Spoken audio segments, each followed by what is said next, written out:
Shalom, brothers and sisters. Hope you're well today. So, howdy, everyone. This is Eugene, the African Kid, and today, this episode, we're going to talk about two couples, the African Americans, so most from the United States to Gambia, and they have some important message that we all have to, have to have. So, see, this is a video which was done 3 years ago, and I recognized that it was done 3 years ago, but the message ain't no old. And I want you to watch this video with a different mindset, especially when you want to come to Africa, and take these things with a mind to correct from the mistakes that they made. And this is important to you because you're not coming to Africa with the experience, and you're not going to lean on the mistakes, or not going to fall part of majority of African Americans who come to Africa and still feels like they make these mistakes, and these are the things that they regret doing. So I want you to look at it with that angle. These videos I create to you so that I'm spreading this awareness for you to, try to understand that there are a lot of dynamics that comes into play when you come to Africa, especially when you come into Africa for the first time and you want to stay there. There are a couple of things that you need to know. And so, guys, I'm on my way to 1,000 subscribers. If you're watching this video for the first time, kindly hit that subscribe button. It means a lot to me. I'm just a young creator who is trying to, reach 1,000 subscribers. So the only thing that I'm requesting you to hit that subscribe button. So without much further ado, I want us to watch this video, and then later I'll come on and tell you my perspective as an African who has been in Africa and who has also observed some African Americans. So make sure that you watch my commentary on the same, because it's important. It's not about the video that I'm posting to you, but it's also about the commentary that I'm giving you. So let's dive into the video. All right, and what we want to talk to you guys about in this video is our biggest regrets in moving to the Gambia and stuff. Okay, so let me go ahead and start this off by saying one of my biggest regrets in moving to the Gambia is that I felt I was not persuasive enough to get the rest of my family to follow suit with us. Now, I was only fortunate enough to have Sweet Juicy Mama and our 3 youngest of 7 children to follow us. I mean, there were 4 more that I felt I was not persuasive enough to get them to say, hey, Dad has never steered us wrong. He might be onto something here. Let's get our crap together and let's follow him. And that didn't happen, guys. We've been here in the Gambia for 50 months. And even though we left with the 3 youngest, we were able to go back and fetch another one. So now we have the 4 youngest with us here in the Gambia. So that's one of my biggest regrets, was I was not persuasive enough to get the entire family to move with us as we started our new life here in the Gambia. Sweet Mama? One of my biggest regrets, I would have to say, is not getting here sooner. That's another one. I almost talked Rick out of coming here. I'm sure he probably would have left me and came by himself. But yes, I believe that True was that. True that, yeah. one of my biggest regrets Okay. is not getting here sooner.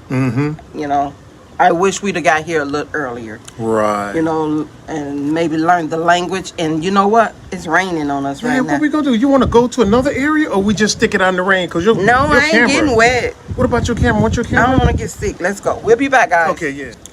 We've gotten here a little sooner. Maybe we'd have learned a lot bit more about the country. I mean, we're learning now, but maybe I would have learned, Wolof a little sooner. Another regret is not learning while I was over in America. I should have, studied while I was there, and more, being more prepared for when I was coming here. Okay. But I didn't do it. Right. Now, one of my biggest regrets too. Now, and that's probably the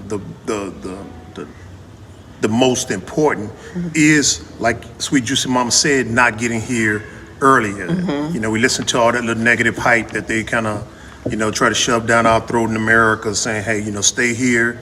This is the best plan that you got on earth. Yeah, right. suffering torture from us, ridicule, imprisonment. This is the best deal you're gonna get, so suck it up. So anyway, that is the top regret, not getting here sooner.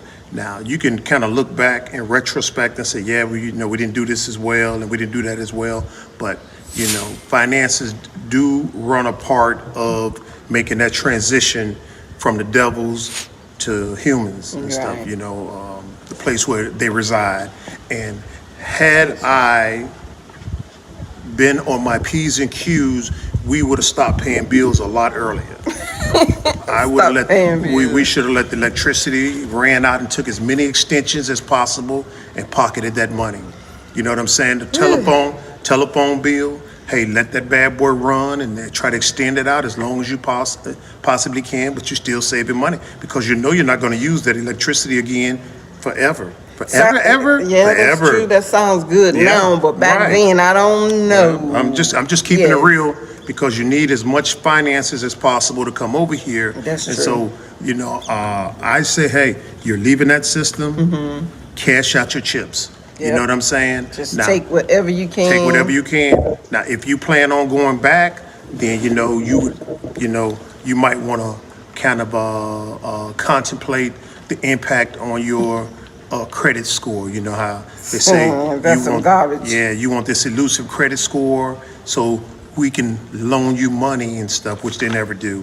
But With a high interest rate. with a high interest rate, so we know how that game plays. You can have the perfect credit, but if they don't want to give you the money because of your melanation, you just ain't gonna get the money. And I can speak about that from experience. But again, the point that I'm trying to make is we didn't get out of the illusion soon enough. Yeah. Our story was we were supposed to leave in 1991.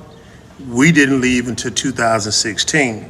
You see what I'm saying? So for whatever it's worth, hey, we did get out. And so those of y'all that are And we're not going back. right, and those of y'all that are saying, I'm gonna wait till I retire or something like that. Hey guys, you don't know what's gonna happen. You understand? We want to accumulate as much money as possible when you're coming over here. Now I can't remember exactly the amount, but I think we came over here with about what, $5,000 or $6,000 We actually came over here with $6,800 in cash. You understand? in cash. In cash, guys. Yep. And we sent a bunch of equipment and stuff. We didn't have a clue Nope. how we was gonna pay for that, but we knew if we worked like we did in America, we were gonna figure out a way to get that stuff out, which we did. You gotta go back and watch those videos. We got every single trailer that we sent over here out. It And- wasn't pretty. No, it wasn't. But we got it out. You know what? We had credit cards. I forgot about that one. Good one, I think we had about 7 credit Yeah, cards. okay. We Go, I'm gonna let used you talk the about max that of one. those when we got here, guys. So, I mean, it wasn't pretty, but we did what we had to do. That's right. I forgot about the credit card. And then they called me and asked me, did I want to pay half? I said, sure, you pay the first half, I get you later. Hello? I'm sorry. It We is did what what it we had is. to get out, and that's what we wanted to do. We got out. Right. Welcome back. Now that you've watched the video, so there are given points that I want to make out of that video, and I jotted them down. First is the regret that they went through is not being persuasive enough to make other children come with them. Yes, I understand. Most of African Americans, the higher majority, according to research, has it that majority of African Americans who are coming back to their motherland are majority of them are at their 40s and 50s, and that's true.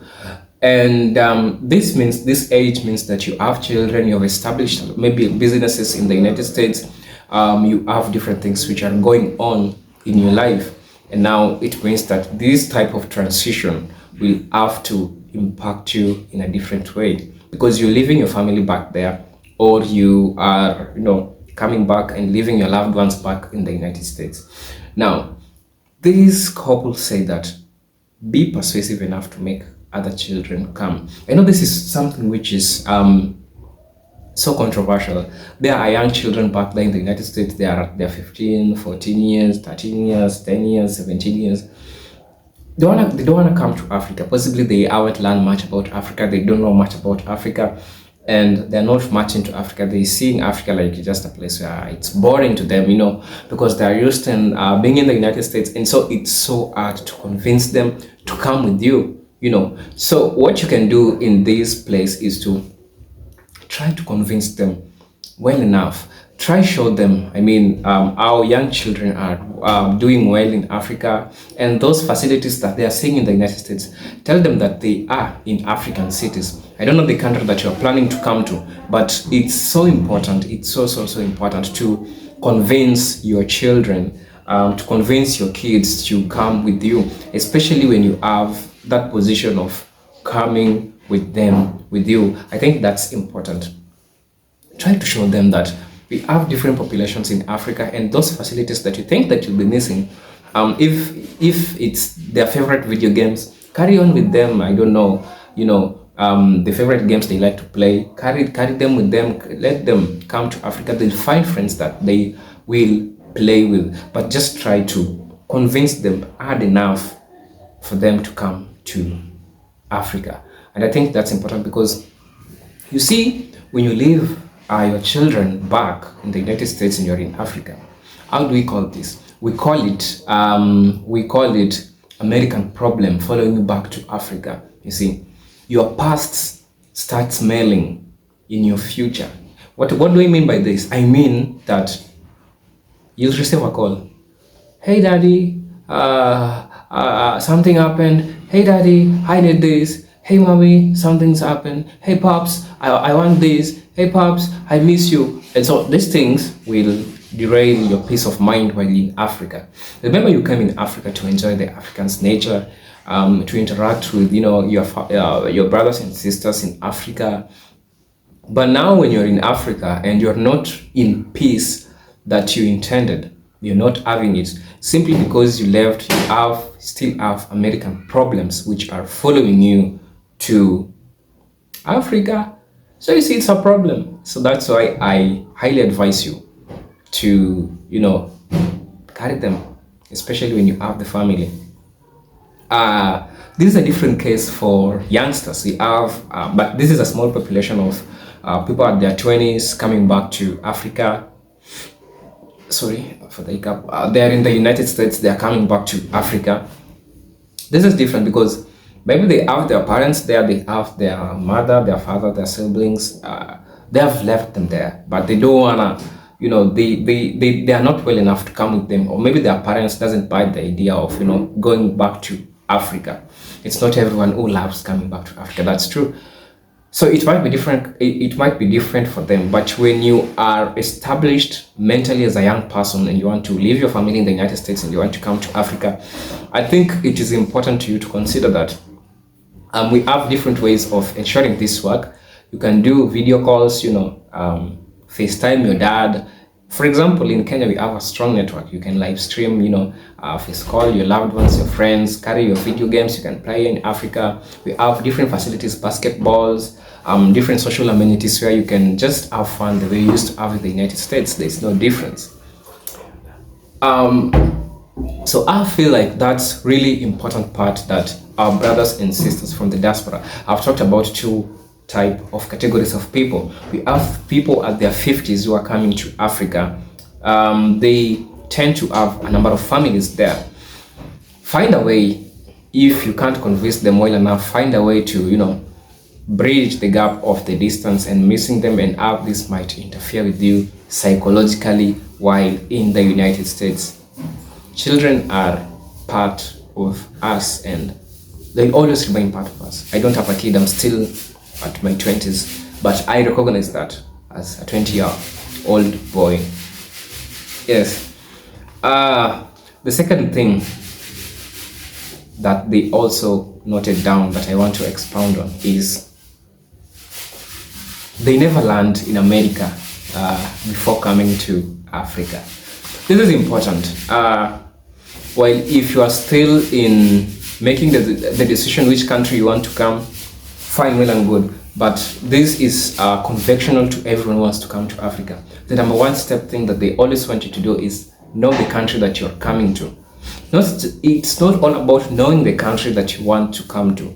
Rather, what you need to focus on after knowing the country that you want to come to, understand, try to master their local language. Okay, try to understand their language. For example, if you're planning to come to Kenya, you can contact me. I can try help you talk some languages in Swahili, or maybe sharing that people talk on the streets. I can spare some time to teach you some language, for example, if you're planning to come to Kenya. So what am I saying? I'm trying to say that find some people before coming to the country that you want to come. Try to speak their local language. I'm speaking, for example, in Kenya, our local language is Swahili. Swahili is a local language, but also an informal language. We have two languages, which is English and Kiswahili for Kenyans.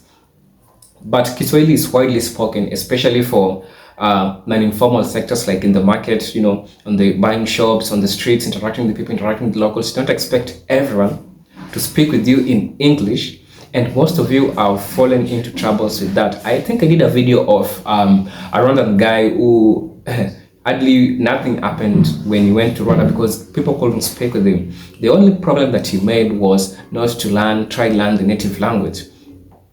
Also, the importance of learning the native language will give you easy time, and it will also make you see, a sense of belonging to a given community. Language is an important tool in creating unity amongst people because people identify themselves with language. So if you want to feel part of an African, if you want to feel like you're not left out, if you don't want to, feel like having homesickness because everyone around you will be speaking the local language, I'm telling you this as a matter of fact because you're not going to be staying in offices where people speak in English most of the time. So you want to try learn at least a local language. And this, for example, for a person who is coming to Kenya, local language is Swahili. And as I've said, you can contact me, maybe you can talk to me. I can offer you some Swahili. I'm good at Swahili, by the way. Yeah, I can offer you some Swahili language, or Sheng language is a street code that you can communicate with those mamambogas. What do I mean by mamambogas? Mamambogas are women who sells groceries on the local markets, and that's where you're gonna have problems with people because the moment they realize that you can't communicate, that's where there are chances you might be charged exorbitantly. So language is an important thing. I'm not saying that you have to be fluent in learning these languages. No, that's not what I'm saying. What I'm saying is that you need to grasp the basis of the local language so that if you can hear a word, you can try connect it and say that, oh, Kikombe. Kikombe means cab in English. Kikombe is a Swahili word. Yes. So that's just that. If you want to have peace, if you want to have that, you're not left out with people where you are, learn their local language. I'm not saying that you have to be fluent. That's what I'm saying, you see. Also, one thing that I also learned from them and also observed it from different people is, I won't lie to you, you need cash. Yes, you need cash. But you see, cash is relative. Money is never enough, you see. You need cash to come to Africa. That's the truth. You need cash to come to Africa. Because, sorry, I always say this. Have your first 6 months to gauge whether you can cope up or not. Because maybe you might have seen a YouTuber talking about their country, selling their country, and then you go to that country and then you notice that, hey, damn, this is not the country that I'm not resonating with the things that are happening here. Maybe I can consider going to Tanzania. Maybe I can consider going to Gambia. Maybe I can consider going to, Zimbabwe. So it's different. Try to have some cash and give it a 6 month. Try to cope up with people. And if you see yourself fitting in, well and good, transition 100%. But if you feel like you might have some problems, it's okay to, go to other country, and it will need cash because of different logistics which are involved while doing that. So with that being said, you need cash. But again, I'll say cash is never enough. You heard them saying very well that they planned, and they plan to come to Africa. I don't know, it is in 1991. They plan to come in Africa in 1991, but yet they come in 2006. So you see, it's because they realize that they'll keep on saying that we need to make this, we need to make this happen, we need to make this happen, and then it will never happen. The moment you feel that you are conveniently able to come to Africa, don't look at, there's no perfect time, there's no perfect situation for you to come to Africa. If you feel like you are well financially, make the decision of coming to Africa. Kenya is open to you, Ghana is open to you, Gambia is open to you, Rwanda is open to you, South Africa is open to you, and any other country which is still opening up for the African Americans. So there is always not the right time. I'll say that. I use this example. For example, but then before that, guys, if you're watching this video, kindly subscribe to my channel. It means a lot to me. So let me give you this story. I had a friend who is older than me, is 10 years older than me, and he's always telling me, Eugene, you need to start thinking about, having a girlfriend, talking about something to do with marriage. Actually, I'm 23 years old, talking about marriage. So I was like, bro, I'm still searching for money, you see, and I can't just start doing relationship thing. I can't just start getting into marriage, you see. But do you know what he told me? He told me that, bro, I have a friend who also told me the exact thing while they were on the same age like me. But guess what? Their friend I've never gotten married. Their friend I've never gotten that money that they were searching. What does this information mean to you? This information means that there is always no perfect time for doing what you want to do or what is required of you. People have their time. God has his own plans for you. But if you pray to God and you feel that it's convenient for you to come to Africa, that's the time to press the red button and come to Africa. You see? Yeah, so I feel like that's important. I'll tell you that there is no specific time of coming to Africa. So guys, if you feel that this video is so important to you, guys, feel free to support me in any way that you may want to, support me. And also subscribe to my channel. I love you all, my fans who are watching you. Doesn't matter whether you're watching me from, but guys, I do care about you. That's why I'm creating these videos, to bring you awareness. This is Eugene the African Kid. If you want to come to Kenya and you want to learn our local language, kindly try reach me. You can comment on the comment section. I'll let you know my email, or I'll let you know my WhatsApp number, and I'll be teaching you some Swahili so that when you come to Africa, it's easier for you to adapt and stay happily with people. Until then, peace, love, and harmony. Salute.